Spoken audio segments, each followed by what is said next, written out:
Every 28 days or so, we find ourselves feeling a little bloated and cranky and homicidal, and we realize it's that time of month when we visit our favorite website, Everyday Feminism. Everyday Feminism is the site where left-wingers give each other the kind of advice that would really improve the world, if the world were the planet Zargon, where everything is different than it is here in reality. This month on Everyday Feminism, there's a post entitled 9 Phrases Allies Can Say When Called Out Instead of Getting Defensive by Sam Finch. Allies is a leftist word, meaning someone who pretends to sympathize with someone who pretends to be marginalized. It might be a white who sympathizes with minorities in the hopes they won't mug him, or a man who sympathizes with feminists in the hopes of having sex. You can usually recognize that sort of ally by the frustrated, disappointed look on his face. Part of the fun of being an ally is that the people you sympathize with generally hate you. They're always calling you out, which means they accuse you of secretly harboring hostile or politically incorrect thoughts about them.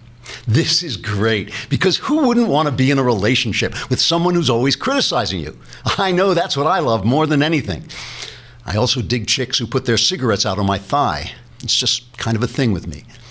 In his post, Sam Finch says, quote, and all these quotes are real, being called out can be a gift, as it calls on us to rise up and do better, to tap into our empathy and do the serious and critical work of interrogating our own beliefs and biases. Now I know what you're thinking. You're thinking, you are a sad little man, Sam Finch. A sad, sad little man. But let's read on. Sam Finch has spent part of the brief and precious time he has on this earth compiling a list of things you can say when the minority or female you're sympathizing with calls you out. One thing you can say when you're called out is, quote, wow, you're right. I need to work on this. This is a good response because it takes the minority or feminist by surprise, giving you a chance to sneak out for a beer with some white guys who'll leave you the hell alone. Another response you can make is, I appreciate the work you put into criticizing me. Sam Finch writes, quote, when marginalized people take the time to teach you something, it's essential to recognize their labor. I agree, Sam Finch. I myself usually say something like, thanks for taking the time to complain about me while I was trying to be nice to you. I wonder what it would look like if you used that time to do something useful, like get a job or shut up. Finally, according to Sam, you can say, I apologize. I'm going to do better. After which, you might want to add, please, mistress, put your cigarette out on my thigh again. It works for me. Trigger warning, I'm Andrew Klavan, and this is The Andrew Klavan Show. I feel hunky-dunky, life is tickety-boo. Birds are winging, also singing hunky-dunky-doo. Ship-shaped, tipsy-topsy, the world is zippity-zing. It's a wonderful day, hurrah, hooray! It makes me want to sing. Oh, hurrah, hooray! Oh, hooray, hurrah! All right, it's Mailbag Day, and it's our last Mailbag in the old studios. You can't see this because through the magic of broadcasting, we hide it all from you, but I'm broadcasting basically from the ruins of our old studio. Everything is gone. The people are, there are mice out and they're running back and forth. There's empty debris all over the place. But next week, tomorrow I broadcast from home, right? And then next week I will be in the new studios, which is amazing. They're amazing. I mean, it's the whole place amazing. I get my own studio. You'll see there are dancing girls, fountains, chocolate fountains are spreading around all the time. We've been promising you this since I came on. By the way, I will try and talk a little bit about Wonder Woman later in the show, but we never get a chance to really talk enough about culture on the show. I always feel like the politics kind of eats up everything, and it's a political site, so I know people want to hear about politics first. But I had a conversation with my friend Tyler Smith over at his podcast, More Than One Lesson. And if you just Google More Than One Lesson, you can find it. We were talking about fences. So you got to roll down a little bit to get to the show about fences. And you can hear a it was like an hour-long discussion about fathers and God and fences and all these things. So it was kind of interesting. What else? Oh, the mailbag, in which all your problems will be solved, comes after the break. So if you're on Facebook and YouTube, you will have to come over to thedailywire.com. And while you're there, you will want to subscribe so you can be in next week's mailbag. So you don't have to go another week. You know, I got an email yesterday that said, I haven't subscribed yet, but here's my mailbag question. And then it was like this real problem the guy had. And I was like, yeah, it's going to cost you a lousy $8 a month. I'll solve that problem for you, but it's going to cost you a lousy $8 a month. Also, if you subscribe for the year, you get a free copy of Say It So, Papa, Dad, Me, and the 2005 White Sox champion season by young Mr. Ben Shapiro and slightly older Mr. David Shapiro, his father. Great gift for Father's Day. You know, it occurred to me that Father's Day is on its way. So that's a good thing to pick up now, and you could even give your father the subscription. That would be nice. So this morning, as I always do, I do this so you don't have to. I read the New York Times, a former newspaper, and, you know, there was this bombing in Iran. ISIS bombed two places. They bombed Parliament and the Ayatollah Khomeini's tomb, and like 12 people were killed. Who do you think is at fault in the New York Times? Who do you think caused this terrorist attack? Take a guess. Go ahead. Yeah, hey, amazing. That's amazing. You must be psychic. That is incredible. Listen to this. The attacks, the first in Tehran in more than a decade, came just after 2 weeks after Mr. Trump, with Saudi Arabia and its allies, vowed to isolate Iran. In the view of many in Iran, the Islamic State, also known as ISIS or ISIL, is inextricably linked to Saudi Arabia. One hardline analyst with ties to Iran's supreme leader said ISIS ideologically, financially, and logistically is fully supported and sponsored by Saudi Arabia. They are one and the same. So right after Trump goes to Saudi Arabia to isolate Iran, Iran is bombed, and Saudi Arabia and ISIS says this guy who's a total, Iranian hardliner, which makes him virtually a terrorist. So this guy is interviewed. He's blaming, the New York Times is blaming Trump for this bombing. I mean, you know, the thing is, one of the things we worried about, all of us, I think, worried about with Trump when he was running, is that it was wonderful that he was taking the media to task after 8 years of this media just in the lap of Barack Obama. I mean, just completely covering up his scandals, reporting on him with this dreamy look in his eyes, little bubble hearts floating around. It was the perfect time to destroy the mainstream media. And there is no question that Trump has made them beclown themselves. They have become so obviously what they are: the bias, the hatred, the hysteria, all of that, and the badly reported stories, all of that.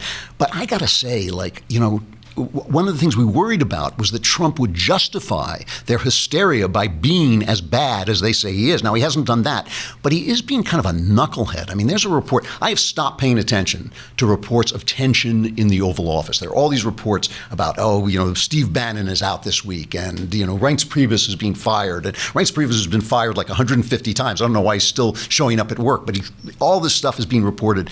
So I'm a little wary when a story comes out saying Trump is on the outs with someone, but this one is about Jeff Sessions, the Attorney General. There's a report out from NBC originally that Sessions threatened to quit because Trump is angry at him because Sessions recused himself from the Russia investigation. And Scary Spicer, the spokesman, was asked about this, and here was his response. Question: how would you describe the president's level of confidence in the Attorney General, Jeff Sessions? I have not had a discussion with him about that. Okay, last time you said that, there was a development. I'm answering a question, which is I have not had that discussion with him. So you can't say he has confidence in his Attorney General? I said I have not had a discussion with him on the question. If I haven't had a discussion with him about a subject, I tend not to speak about it.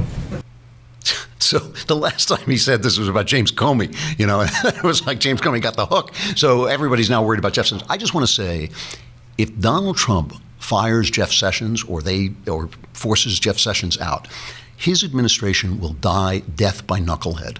I mean, that would be, and I'm not saying it's happening. I can't, at this point, this stories just fly so fast and furious, you cannot tell. And they're all anonymously sourced. This one came from a source familiar with the situation, whatever that means. So you just can't tell whether it's true. And I even hate talking about if these things are true, but because Spicer said that, if that's true, this administration will die death by knuckleheads. Sessions is not only a terrific person and a really good representative, he is on board with Donald Trump 100%. And this is the thing with Trump, he has, look, the list of good conservative things that he has done is mounting, okay? And people keep saying, people who still hate Trump on the right keep saying, well, what has he really done? Well, there's not just Justice Gorsuch, there's realigning our allies, coming back to aligning ourselves with Israel. There is the cutback of regulations, especially the cutback of regulations that affect religious people, forcing them to pay for abortions, birth control, all this important stuff that he's dialing back. There is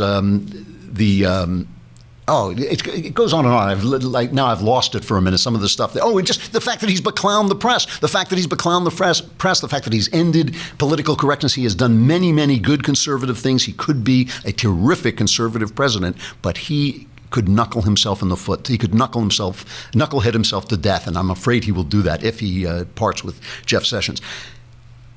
Like he did with James Comey, who is now coming to town, and this is the big show. The left is unbelievable, the expectations. See, they're expecting James Comey, who already said that he has never been pressured, he's never got untoward pressure, and if he had been pressured, if Donald Trump had tried to obstruct justice, he would have been duty-bound, legally bound to report it and duty-bound to resign, and he didn't do that. So if he says that, he's going to indict himself. So the left is over the moon, and the right is saying nothing's going to happen, and probably these things tend to explode, but it doesn't matter. Comey will say something. We can be sure that the left will spin for 3 days into Trump, obstructed justice. You have to hear how. I mean, the thing is, there's plenty of scandal on the left to go around. The only law we know that's been broken is the unmasking of Michael Flynn. There have been subpoenas sent out to old Obama people about unmasking. We know that Obama was playing fast and loose with intelligence, and there is reason to suspect he was doing it to get at Donald Trump. We know he played with the IRS for political reasons, so why wouldn't he play with intelligence for political reasons? There's plenty of questions Comey could be asked that will be the headline after the anti-Trump hysteria dies down. So there's a lot for the right to be looking forward to, but you have got to listen. This is Chris Matthews. I usually don't go to MSNBC for media stuff, but it's so representative and so hilarious. It's worth listening. This is him anticipating the Comey hearing. I'm thinking back to the Army McCarthy hearings. I'm thinking about John Dean testifying that really broke open the Watergate story because he had a photographic memory. I think Comey may have that ability. I think he has a Jimmy Stewart quality, so the good guy quality, and he's going to stand there. He's going to sit there and look up to the hearing senators, the big shot senators, and I think people are going to give him all the time he needs. This is scary for Trump. When I pick up the newspaper Friday morning, the major newspapers of this country, top of the fold, I will see a big picture, and it will not be Donald Trump for the first time in a long time. It will be James Comey testifying. It is going to be a powerful moment that Trump won't like. He's going to be pushed out of the spotlight for this guy. Unless he pulls one of these weird Jokers things out of the Batman comics and shows up on TV shows that night, which I think he might do, and try to bump him from the news. I think Trump may try that, say 7 o'clock. Come on, hardball, Mr. President, we'd like to have you on, because I think he's going to try to find some way to displace this powerful witness and powerful testimony we're all going to get. It's Jimmy Stewart versus the Joker in Chris Matthews' mind. Jimmy Stewart versus the Joker, and he's worried, he's anxious. How when you're anticipating something good happens, you get anxious that maybe it'll go wrong. He's worried that Donald Trump will steal James Comey's thunder by being the president, by showing up on a TV show. But I love it. It's Jimmy Stewart versus the Joker in the minds of the mainstream media, and I only played that because it's representative. I mean, they're having happy hours and all this stuff. So Joe Scarborough, who has also just lost his mind. I mean, he got married to his co-host and he just lost his mind. And he is now under the impression that Trump is paying attention to him and he can work in Trump's head, that he gets in Trump's head. Recently, after Trump left the Paris deal, he said, oh, well, this proves Steve Bannon is president. And you just know, he's trolling Trump, hoping Trump will say, what? You said Bannon is president? Why, by golly, I'll fire Steve Bannon on the spot. Trump cares what Joe Scarborough said. So now he has this Republican strategist Steve Schmidt, and listen to them trying to intimidate. Comey's going to testify before the Senate Intel Committee, and he's trying to intimidate the Republican senators on the committee into being tough. on Trump, on being tough on Trump, asking Comey the tough questions. Listen to this exchange.